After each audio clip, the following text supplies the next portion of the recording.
എടുത്തിട്ടുണ്ടായിരുന്നു. അവരുടെ നോട്ടപ്രകാരം ഈ തീരുമാനം എടുത്തിട്ടില്ല. എല്ലാവരും ശരിയായ വിശ്വാസമുള്ളവരും ഇല്ലാത്തവരും ഒക്കെ സുന്നികളായിരിക്കുന്ന സഹാബാക്കളാണ്. അപ്പൊ അല്ലാഹു തആല കുറെ നിറഞ്ഞുകൂടുമ്പോ ഒരു പരിശോധന. പരിശുദ്ധ മദീനയിലേക്ക് ഹിജ്റ എന്ന ഉടനെ ബഹുമാനപ്പെട്ട നബി സല്ലല്ലാഹു അലൈഹി വസല്ലമ തങ്ങളോട് ഒരു ഓർഡർ, ബൈത്തുൽ മുഖദ്ദസിലേക്ക് തിരിഞ്ഞു നിസ്കരിക്കണമെന്ന്. ഞാൻ ചരിത്രം നീട്ടി പറയില്ല, നിങ്ങൾ ഉലമാക്കളാണ്, കാര്യം മനസ്സിലാക്കാൻ വേണ്ടി ചൂണ്ടുവലകയായിട്ട് ഓരോ വാക്കുകൾ പറയാം. 16 ചില്ലാനം മാസങ്ങൾ കഴിഞ്ഞ പിറകെ പറഞ്ഞു, ബഹുമാനപ്പെട്ട നബിയെ പരിശുദ്ധ കഅബ ശരീഫിലേക്ക് തിരിഞ്ഞോളണം. അപ്പൊ കുറെ ആളുകൾ ഇസ്ലാമിൽ നിന്ന് മുർത്തദ്ദായി പഴയ യുദ്ധത്തിലേക്ക് മടങ്ങിപ്പോയി. ചരിത്രം നിങ്ങൾക്കറിയും.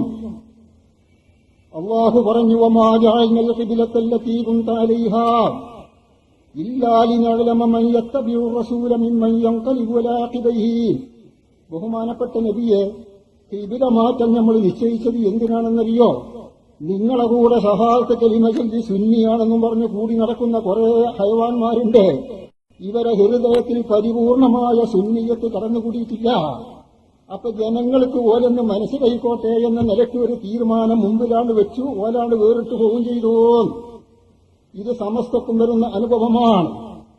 അഷ്റഫുൽ ഹൽഖിന്റെയും സഹാബത്തിന്റെയും പിൻഗാമികളാണ് വല്ലദീന തബഊഹും ബി ഇഹ്സാൻ. ആ ഇത്തിബാഇന്റെ അഹ്ലുകാരാണ് സമസ്തകളുടെ ജംഇയ്യത്തുൽ ഉലമയും. അതിന് ധനം കൊണ്ടും തടി കൊണ്ടും സഹായിക്കുന്ന ഉള്ളു സ്നേഹം